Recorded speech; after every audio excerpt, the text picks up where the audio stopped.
pagmamahalan ay parang halaman, kailangan ng alaga, panahon, at pagtitiis para lumago.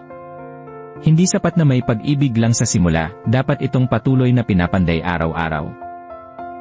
Mag-asawa o magkasintahan, lagi nating tandaan, hindi lahat ng araw masaya. May mga panahon ng tampuhan, hindi pagkakaintindihan, at pagsubok. Pero sa halip na lumayo, piliin niyong maghawak kamay at magdasal ng magkasama. Ecclesiastes 4:9 Mas mabuti ang dalawa kaysa isa. Kapag nadapa ang isa, matutulungan siya ng kasama niya. Kapag may problema, huwag magpaligsahan kung sino ang tama, magpaligsahan kayo kung sino ang unang magpapakumbaba. Huwag hayaang ang galit ay tumagal magdamag. Mag-usap, magpatawad at magsimula muli. 1 Korinto 13:4-7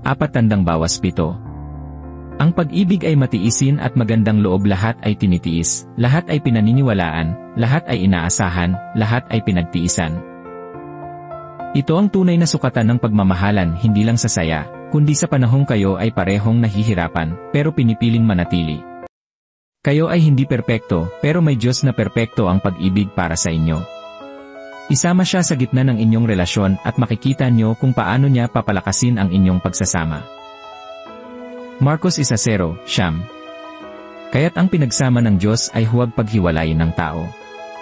Kaya sa bawat araw, piliin nyo ang isa't isa. Piliin nyo ang pag-ibig. At higit sa lahat, piliin nyong ilapit ang isa't isa sa Diyos. Dahil kapag siya ang sentro, walang pagsubok na hindi nyo malalampasan.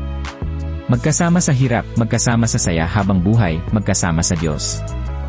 Kung na-bless ka sa mensaheng ito, huwag kalimutang i-like, i-share, at mag-subscribe para sa mas marami pang salita ng pag-asa at pananampalataya. Shalom!